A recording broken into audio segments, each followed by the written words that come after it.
इस तरह का जघन्य अपराध अभी तक हमने बिहार में नहीं देखा था, लेकिन यहाँ पे रेलवे का सबसे बड़ी लापरवाही है। पर्यावरण संरक्षण और प्रकृति बचाने के तमाम दावों के बीच नौगछिया से दिल दहला देने वाली तस्वीरें सामने आई है। रेलवे परिसर के प्लेटफॉर्म संख्या 1 पर खड़े एक बड़े पाखड़ के पेड़ को काट दिया गया। इस पेड़ पर सालों से सैकड़ों पक्षियों का बसेरा था। पेड़ कटते ही लिटिल कॉर्मोरेंट और लिटिल एग्रेट प्रजाति के सैकड़ों नन्हे चूजे नीचे आ गिरे। कई की मौके पर ही मौत हो गई, जबकि कई घायल अवस्था में तड़पते रहे। यह मंजर देखकर स्टेशन पर मौजूद लोग स्तब्ध रह गए।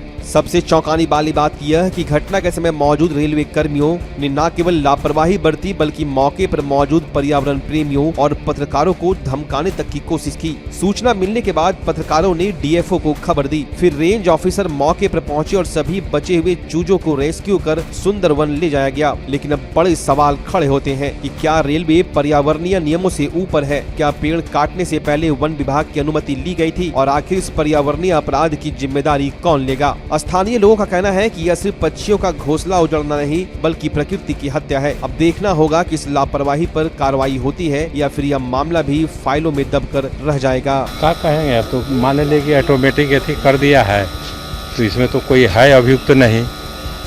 अगर अभियुक्त रहता तो उसको गिरफ्तार कर लेते। क्या कोई सूचना दी गई थी? हाँ, सूचना मिला है तब ना आए हैं। नहीं, पेड़ काटने की सूचना दी गई थी? नहीं, कोई सूचना नहीं था। वन विभाग क्या करेगी कार्रवाई? कार्रवाई तो जो होगा अभियुक्त धराएगा तब जाएगा भीतरे। अब तक कितने पक्षी मिले हैं? कौन पक्षी मिले हैं? 12 पक्षी है। ये कौन पक्षी है? पनडुब्बी, पनकोवा। 12 जीवित है और दर्जनों मारा। रेलवे वाला भी गलत है ना, लेकिन यहाँ पे रेलवे का सबसे बड़ी लापरवाही है, जो ये नज़र के सामने शिक्षित हो करके रेलवे साहब के इंस्पेक्टर एक पद होता है, उनके द्वारा बोला जा रहा है कि पक्षी को हटाएंगे, तो बहुत गलत है, नाइंसाफ़ी है। हम लोग इस पे कार्रवाई करेंगे जो भी है।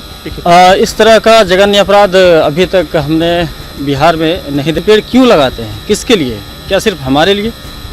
क्या हम सिर्फ मानव इकोसिस्टम का एक कड़ी है? कार्रवाई जब कोई भी किसी भी मामले में अगर कोई जघन्य अपराध करता है तो उसको सज़ा मिलनी चाहिए, और ख़ास करके पक्षियों के मामले में, जहां हम लोग एक तरह से क्लाइमेट चेंज से हम लोग जूझ रहे हैं। अभी पूरा दुनिया क्लाइमेट चेंज से जूझ रहा है, और वैसे स्थिति में अगर हम किसी एक भी पक्षी को मारते हैं तो ये इसका इफेक्ट पूरे ग्लोबल स्तर पर पड़ता है, पूरे इंटरनेशनल मामला है। तो आप इस हिसाब से आकलन कर सकते हैं।